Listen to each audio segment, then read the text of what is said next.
सबका हिंदी प्रज्ञा चैनल पर स्वागत है। हम पढ़ रहे हैं आज क्रिया। कक्षा 10 में ये टॉपिक है क्रिया का। हम पदभेद पढ़ रहे हैं। पदभेद में संज्ञा, सर्वनाम, विशेषण हमने देख लिए। आज देखते हैं क्रिया। तो क्रिया किसे कहते हैं? सबसे पहले इसकी परिभाषा आती है। जिस शब्द से किसी काम का करना या होना पाया जाए उसे क्रिया कहते हैं। जिस शब्द से किसी काम का करना या होना पाया जाए उसे क्रिया कहते हैं। अब क्रिया का निर्माण किससे होता है? क्वेश्चन यहाँ से आता है, पहले आया हुआ भी है कि क्रिया का निर्माण किससे होता है, तो धातु से होता है। अर्थात क्रिया के मूल रूप को क्या कहते हैं? धातु कहते हैं। ये अंडरलाइन करते चले और लिखते चले ये चीज, क्योंकि क्वेश्चन यहाँ से बनता है कि या तो आ जाएगा क्रिया का निर्माण किससे होता है, धातु से होता है, या क्रिया के मूल रूप को क्या कहते हैं, धातु कहते हैं। जैसे देखो ये मैंने लिखा धातु और क्रिया। धातु से क्रिया कैसे बनती है? जैसे खा एक धातु है और इसमें ना प्रत्यय जब जोड़ देते हैं तो क्या बन जाता है? खाना।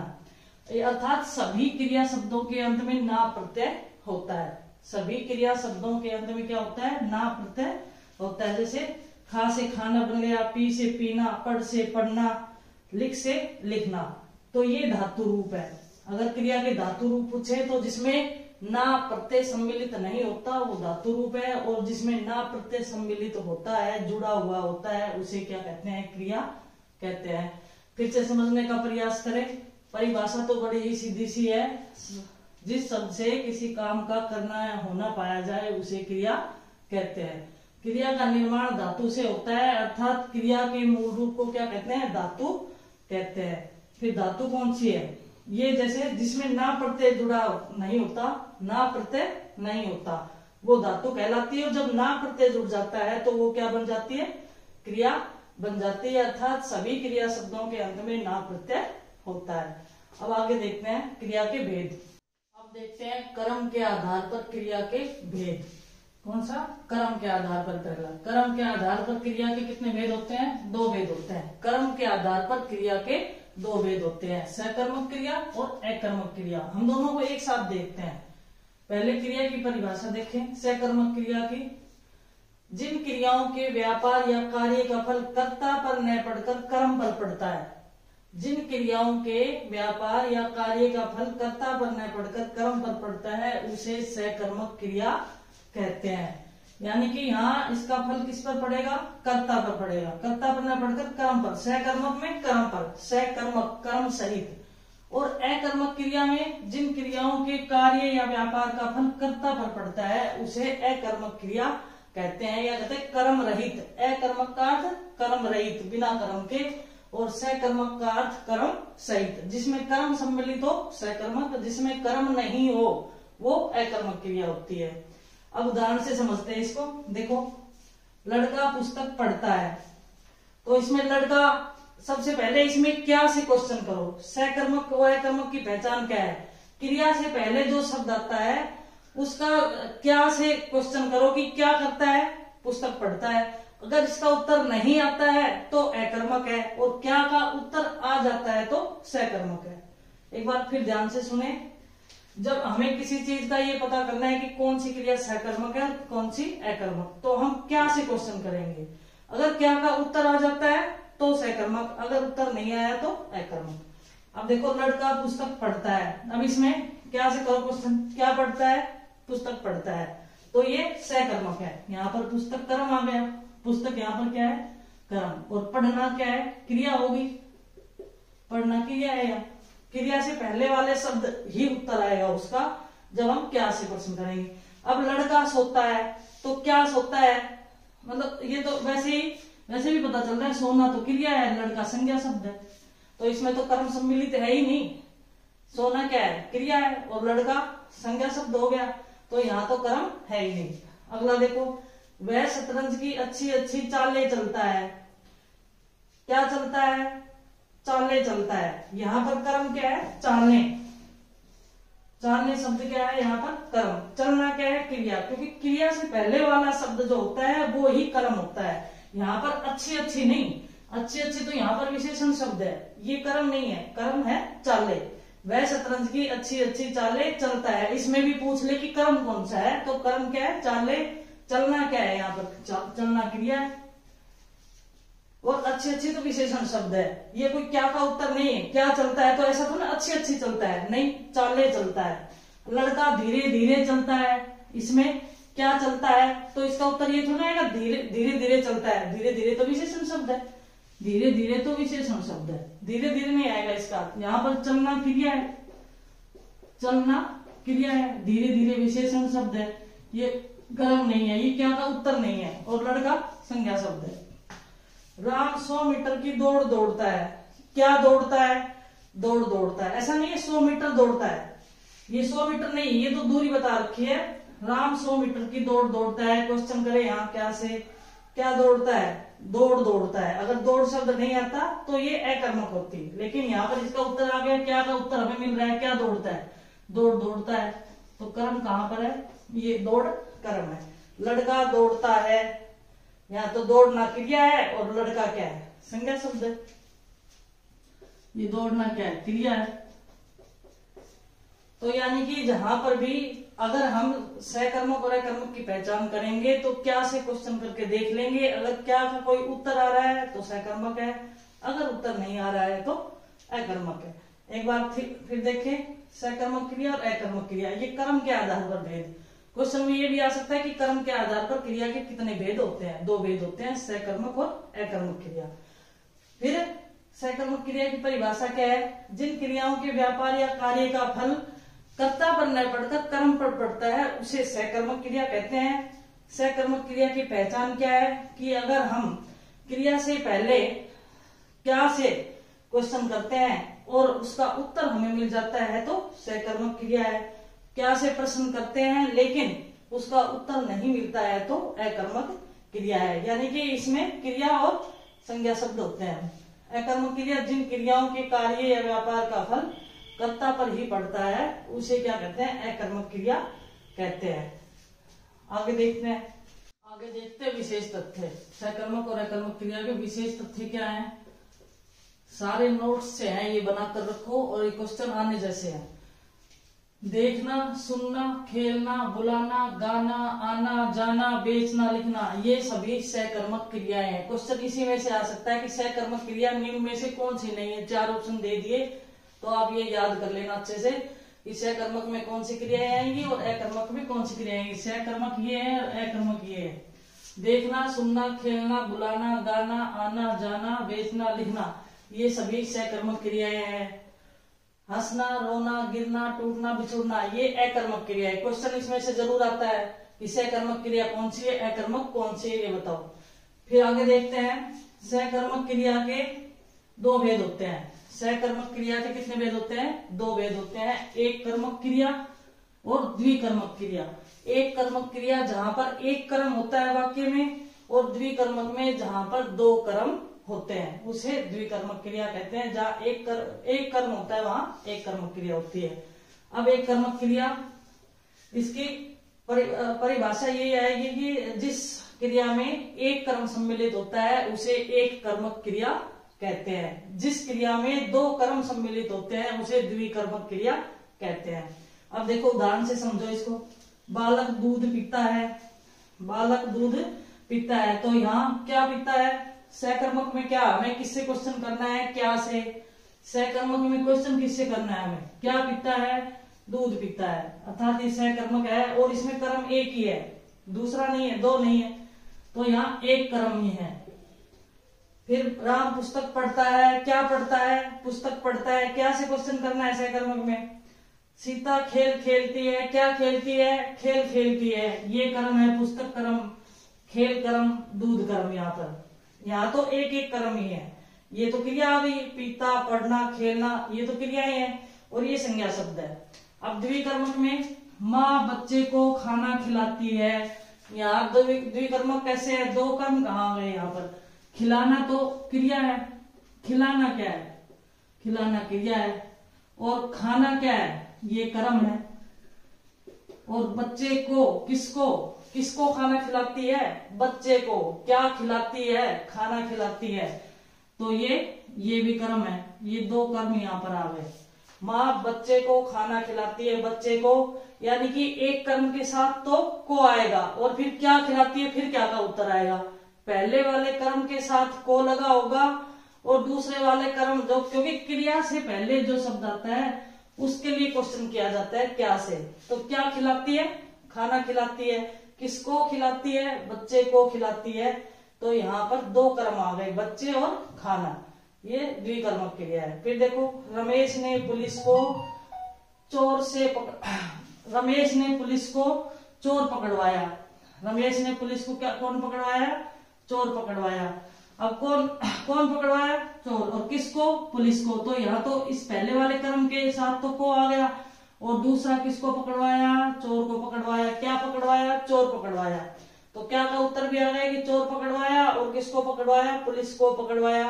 पहले वाले कर्म के साथ को, ये ध्यान रखें, पहले वाले कर्म के साथ तो को लगा होगा, और बाद में क्रिया के पास जो शब्द होता है उसका उत्तर अगर आ जाता है क्या से क्वेश्चन करने पर, तो वो सकर्मक क्रिया होती है। यहाँ पर हमें तो दो कर्म देखने हैं, तो दो कर्म पहले वाले कर्म के साथ को लगा होता है।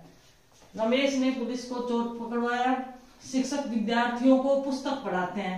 विद्यार्थियों को पहला कर्म आ गया ये, और क्या पढ़ाते हैं, पुस्तक पढ़ाते हैं, दूसरा कर्म आ गया।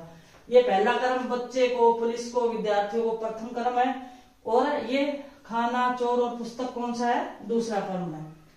फिर से समझे इसको। एक तो ये याद रख लें आप कि सकर्मक क्रिया में कौन कौन से शब्द आते हैं, अकर्मक क्रिया में कौन कौन से शब्द आते हैं, क्वेश्चन यहाँ से बनता है। फिर है सकर्मक क्रिया के दो भेद होते हैं, एक कर्मक क्रिया और द्विकर्मक क्रिया। एक कर्मक क्रिया की क्या परिभाषा होती है, जिस क्रिया में एक कर्म का प्रयोग होता है उसे एक कर्मक क्रिया कहते हैं। जिस क्रिया में दो कर्म का प्रयोग होता है उसे सकर्मक क्रिया या द्विकर्मक क्रिया कहते हैं। फिर ये उदाहरण है, बालक दूध पीता है, यहाँ एक कर्म है। यहाँ पर पीना तो क्रिया है, कर्म दूध है, और बालक क्या है, संज्ञा शब्द है। राम पुस्तक पढ़ता है, पढ़ना क्या है, क्रिया है, पुस्तक कर्म है, और राम संज्ञा शब्द है। इसी तरह से खेलना कर्म है, और खेल क्या है, खेलना क्रिया, खेल कर्म, और सीता क्या है, संज्ञा शब्द है। द्विकर्मक क्रिया में हमें दो कर्म देखने, पहचान क्या है कि पहले वाले कर्म के साथ को लगा होगा, तो वो, और पीछे एक क्रिया के साथ आएगा, और उससे पहले जो क्रिया आती है उससे कर्म लगाओ, और ये को शब्द लगाओ, को का चिन्ह देखो, को यहाँ भी को लगा है, यहाँ भी को लगा है, ये ध्यान रखें। तो यहाँ पर दो कर्म सम्मिलित होंगे। तो इस तरह से क्रिया के हमने अभी दो भेद देखे, कर्म के आधार पर सकर्मक क्रिया और अकर्मक क्रिया, ये दो भेद देखे हैं, और अन्य भेद भी इसमें दे रखे हैं, वो आगे देखते हैं। दूसरा भेद देखते हैं इसका प्रयोग व संरचना की दृष्टि से। पहला भेद देखा था हमने, कर्म के आधार पर क्रिया के दो भेद होते हैं, सकर्मक क्रिया और अकर्मक क्रिया। अब दूसरा देखते हैं प्रयोग व संरचना की दृष्टि से क्रिया के भेद, और इसके कितने भेद होते हैं, 5 भेद होते हैं। क्वेश्चन आ सकता है, कर्म की दृष्टि से भी पूछ सकते हैं कि कर्म की दृष्टि से कितने भेद होते हैं, क्रिया के तो 2 भेद होते हैं, सकर्मक क्रिया, अकर्मक क्रिया, या प्रयोग व संरचना की दृष्टि से क्रिया के कितने भेद होते हैं, 5 भेद होते हैं। क्वेश्चन यहाँ से भी आ सकता है। 5 भेद कौन कौन से होते हैं, संयुक्त क्रिया, नाम धातु क्रिया, प्रेरणार्थक क्रिया, पूर्वकालिक क्रिया और आज्ञार्थक क्रिया। अब देखिए, संयुक्त क्रिया किसे कहते हैं, जो क्रिया 2 या 2 से अधिक भिन्नार्थक क्रियाओं के योग से बनती है। भिन्नार्थक का भिन्न अर्थ वाली, भिन्न अर्थ वाली, यानी कि 2 क्रियाएं साथ साथ तो आएंगी, लेकिन दोनों का अलग अलग अर्थ होगा, एक जैसी क्रियाएं साथ नहीं आएगी। भिन्नार्थक का ये अर्थ हो गया। जो क्रिया 2 या 2 से अधिक भिन्नार्थक क्रियाओं के योग से बनती है उसे संयुक्त क्रिया कहते हैं। जैसे कि नाम है ना संयुक्त, यानी कि मिली हुई, यानी कि 2 क्रियाएं, और जब उनका भिन्न भिन्न अर्थ होगा और एक साथ आएंगी तो उसे संयुक्त क्रिया कहते हैं। जैसे बारिश होने लगी, अब देखो, बारिश होना क्रिया है और लगना क्रिया है, होना और लगना 2 क्रियाएं साथ आई है और अलग अलग है दोनों। दूसरा, अंकुर दौड़ रहा है, यहाँ दौड़ना क्रिया है और रहा क्रिया, और है भी क्रिया ही होती है भी क्रिया होती है। राम दौड़, ये वाक्य की पूर्ण करने के लिए आता है, लेकिन है भी अपने आप में क्रिया मानी जाती है। राम अंकुर दौड़ रहा है, बारिश होने लगी, इन दोनों में अलग अलग क्रिया। राम सो चुका है, सोना और चुका है, चुकना, ये 2 क्रियाएं साथ साथ आई है। हम दिल्ली जाते रहते हैं, जाते का अर्थ जाना और रहते का अर्थ रहना। जाना क्रिया, रहना क्रिया, सोना क्रिया, चुकना क्रिया, होना क्रिया, लगना क्रिया, दौड़ना क्रिया और राह क्रिया। इस तरह से ये क्रियाएं साथ साथ आती है, लेकिन इनका अर्थ अलग अलग होता है दोनों का, ऐसा नहीं सोने का अर्थ अलग है, चुकने का अर्थ अलग है, जाना अलग है, रहना अलग है, इन सबके अलग अलग अर्थ होते हैं। यानी कि भिन्नार्थक क्रियाओं के योग से जो बनती है उसे क्या कहते हैं, संयुक्त क्रिया कहते हैं। फिर अगली है पूर्वकालिक क्रिया।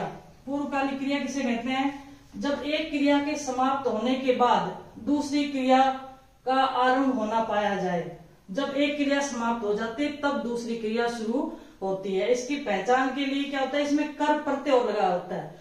पहले वाली क्रिया में कर प्रत्यय लगा होता है। यहाँ तो जगह नहीं है, हम आगे लिखते हैं कि जब एक क्रिया समाप्त हो जाती है तो दूसरी क्रिया शुरू होती है। और पहचान क्या है कि पहले वाली क्रिया में कर प्रत्यय लगा होता है और उस कर प्रत्यय में भी लिंग और वचन का कोई प्रभाव नहीं पड़ता। पीछे जो क्रिया आती है उसमें तो लिंग और वचन का प्रभाव पड़ता है, लेकिन जो पहले क्रिया आती है उसमें जिसमें कर प्रत्यय लगा होता है उसमें कोई प्रभाव लिंग और वचन का नहीं पड़ता है, अर्थात वो लिंग और वचन के अनुसार बदलती नहीं है। अब आगे देखते हैं इसके उदाहरण। पूर्वकालिक क्रिया के उदाहरण देखते हैं। पूर्वकालिक क्रिया क्या थी, जिसमें एक काम खत्म होकर दूसरी क्रिया शुरू होती है और पहले वाली क्रिया में कर प्रत्यय लगा होता है। क्या होता है, कर प्रत्यय लगा होता है। प्रथम वाली क्रिया में कर प्रत्यय कौन सी लगा होता है, पहले जो क्रिया आती है उसमें कर प्रत्यय लगा होता है और एक काम खत्म होने के बाद दूसरा काम शुरू होता है, ये ध्यान रखें।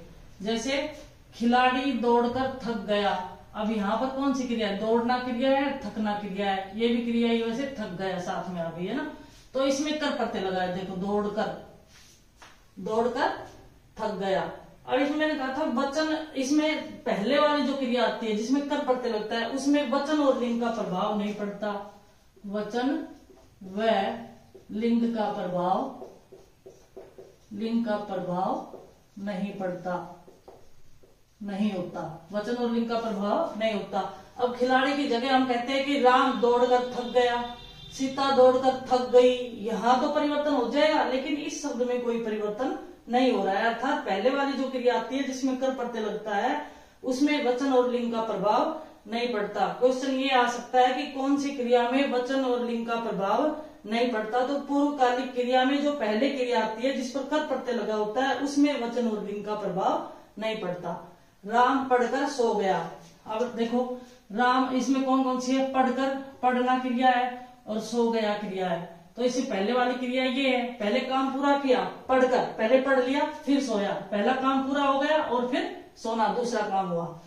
रमेश बोलकर पढ़ता है, तो ये बोलकर, इसमें भी कर प्रत्यय लगा होता है। कैसे पढ़ता है, बोलकर पढ़ता है, ये भी एक विशेषता है। सीता खाना बनाकर पढ़ने लगी, पहले ये काम पूरा किया फिर पढ़ने लगी। तो इस तरह से जहां पर दो क्रियाएं साथ आती है, पहले वाली क्रिया में कर प्रत्यय लगा होता है और पहले वाली क्रिया में ही लिंग और वचन का प्रभाव नहीं पड़ता, वहां पर पूर्वकालिक क्रिया होती है। समझ में आई होगी। अगली है नाम धातु क्रिया। नाम धातु क्रिया क्या होती है, जो क्रियाएं संज्ञा सर्वनाम विशेषण शब्दों में धातु की तरह प्रत्यय लगाया जाता है, धातु की तरह प्रत्यय लगाकर बनाई जाती है। किन कौन कौन से शब्दों में, ये क्वेश्चन आ सकता है कि नाम धातु क्रिया किससे बनती है, संज्ञा सर्वनाम और विशेषण शब्दों से। तीन प्रकार के शब्दों से, संज्ञा सर्वनाम और विशेषण शब्दों से, ये याद रखें। नाम धातु क्रिया किस प्रकार के शब्दों से बनती है, संज्ञा सर्वनाम और विशेषण शब्दों से बनती है। इसमें प्रत्यय लगा दिया जाता है और फिर उसका प्रयोग किया जाता है। जैसे देखो संज्ञा शब्द मैंने लिखा, संज्ञा, ये हाथ क्या है, संज्ञा शब्द है। उसने मेरा घर हथिया लिया, यहाँ हाथ का क्या बन गया, हथिया लिया। फिर सर्वनाम शब्द जैसे अपना है, सर्वनाम शब्द है अपना। उसने मुझे सम्मान के साथ अपनाया, अपना का क्या होगा, अपनाया। विशेषण दुबला, विशेषण शब्द क्या है, दुबला क्या है, विशेषण शब्द है। दुबला जो है वो विशेषण शब्द है। वह आजकल बहुत दुबला हो गया है। विशेषण शब्द है 60, ये भी विशेषण शब्द ही है।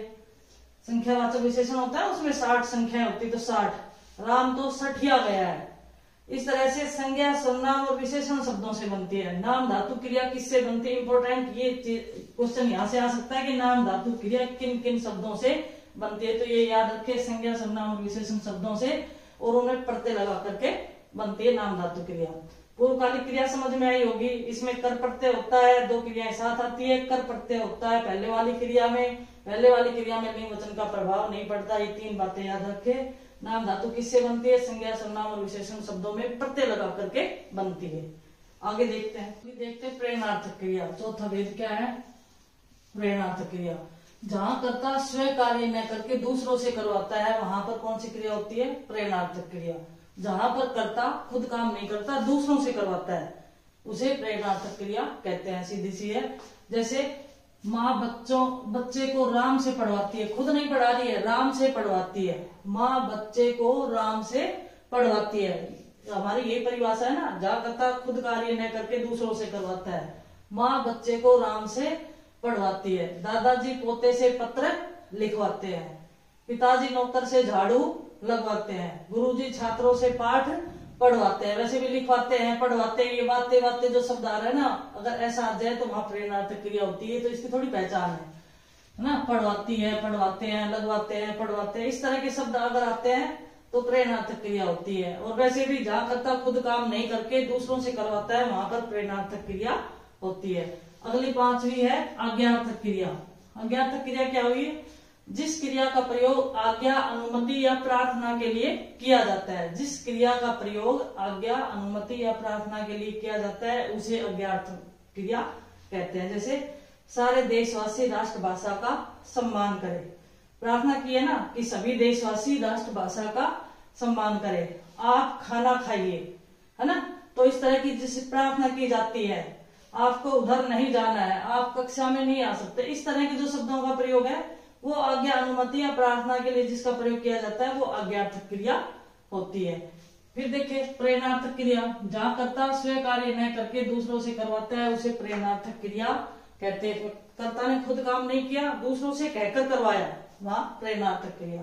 और आज्ञार्थक क्रिया में यहाँ आज्ञा, अनुमति, कोई जैसे कि विद्यार्थी पूछे कि क्या मैं क्लास से बाहर जाऊं या मैं क्लास के अंदर आऊं, जब आप पूछ कर आते हो तो ये भी आज्ञा लेनी होगी, अनुमति लेनी होगी। इस प्रकार के शब्द किस में आएंगे? आज्ञार्थक क्रिया में आएंगे। तो आज आपका ये टॉपिक क्रिया वाला पूरा होता है। पद भेद में संज्ञा, सर्वनाम, विशेषण और क्रिया, ये 4 थे। ये चारों हमने कंप्लीट पढ़ लिए हैं। आगे देखते हैं अगला। ये इतना समझ में आ गया है, आ गया होगा तो इसके पूरे को क्या है कि नोट्स बनाओ इनके। और बिल्कुल मैंने जहां से क्वेश्चन आ सकते हैं वैसे बहुत ही शॉर्ट में आपको एक नोट्स टाइप में ही लिखवाया है। ये जहां से क्वेश्चन बनते हैं और जहां क्वेश्चन बनते हैं वो मैंने आपको बताया भी कि यहाँ से किस तरह से क्वेश्चन बनेंगे। और इनको अच्छे से नोट्स बनाए और फिर इनको याद करें। धन्यवाद।